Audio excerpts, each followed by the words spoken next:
Piriformis is a relatively small muscle right in the center of the butt that has a tendency to get really tight, either from overuse in activity or underuse from too much sitting. In this video, I'll show you 3 different exercises and yoga postures that will help to relieve tension in piriformis muscle and help to build strength in some of the smaller, deeper external hip rotating muscles to take workload off piriformis and to relieve potential hip pain.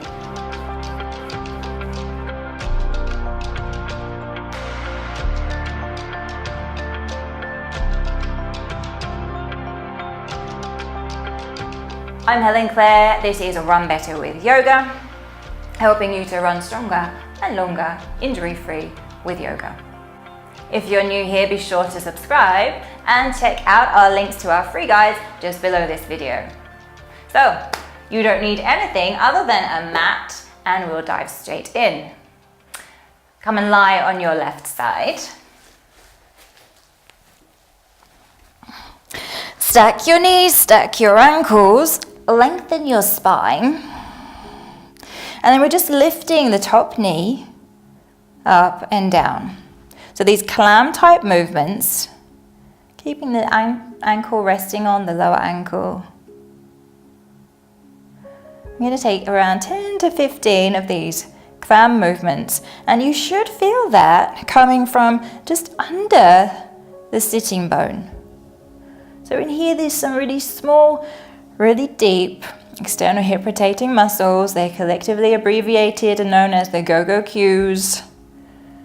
And they can get a little bit weak as they start to rely on some of the more superficial, bigger muscles such as piriformis and the glutes.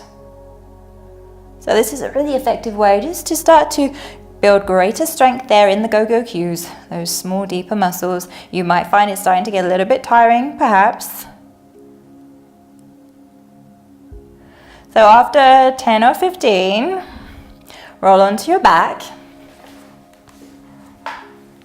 and cross that right leg over your left.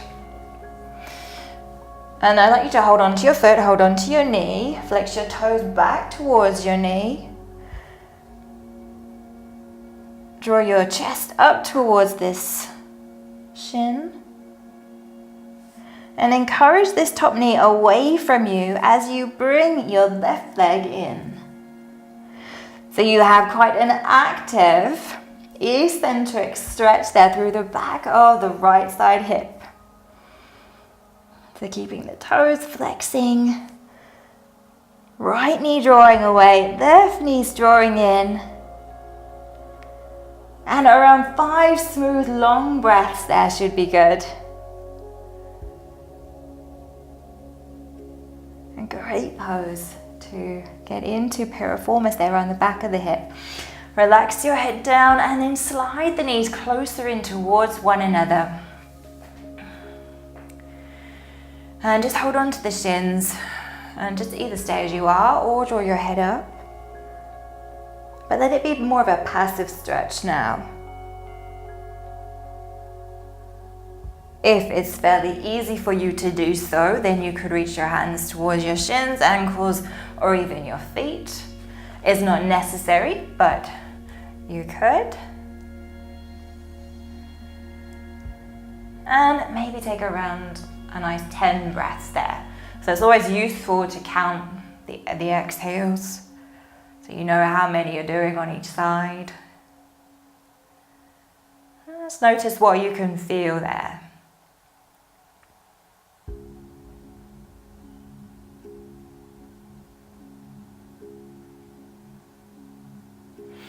Okay, so let's release, just shake out the legs. And then we're going to switch sides.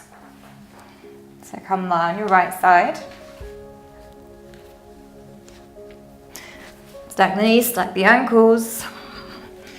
And try and get nice and long in your spine, so you're lengthening your tailbone out there. And then start your clam movements. And see if you can focus on that area. So lower glute area, but you should feel it much deeper.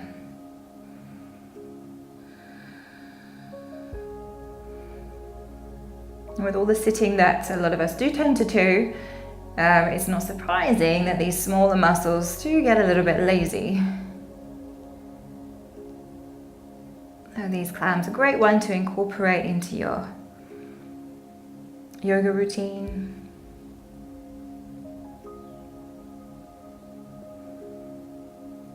Good. All right, so noticing there differences between the left and the right side. And then coming onto your back again. And crossing that left over the right. Okay, so I'm going to draw the left leg in towards me, holding the foot and the knee. I want to keep the ankle nice and stable, flex my toes back. And then draw that top knee in. Because you don't actually have to lift the chest, you can relax your head down.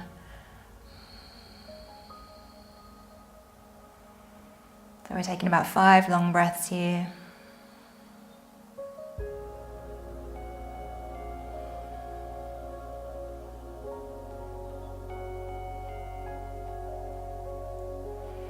And then sliding the knees in towards one another.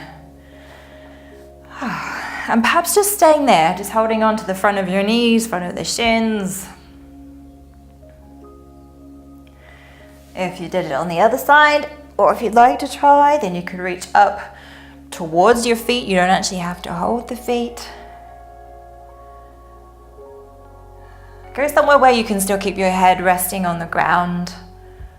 No need to let it be too hard.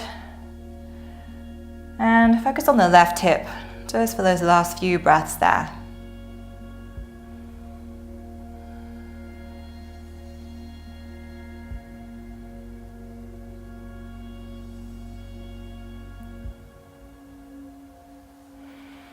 Okay, and then releasing the legs, there to loosen up. And then just resting the inner knees against one another. Just allowing the back of the hips to do nothing.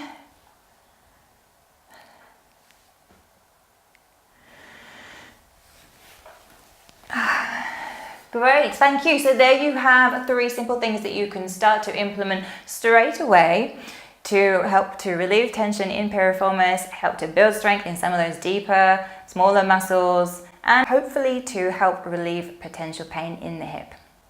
Don't forget to check out our links just below to our free guides. Remember to subscribe, and I look forward to seeing you next time.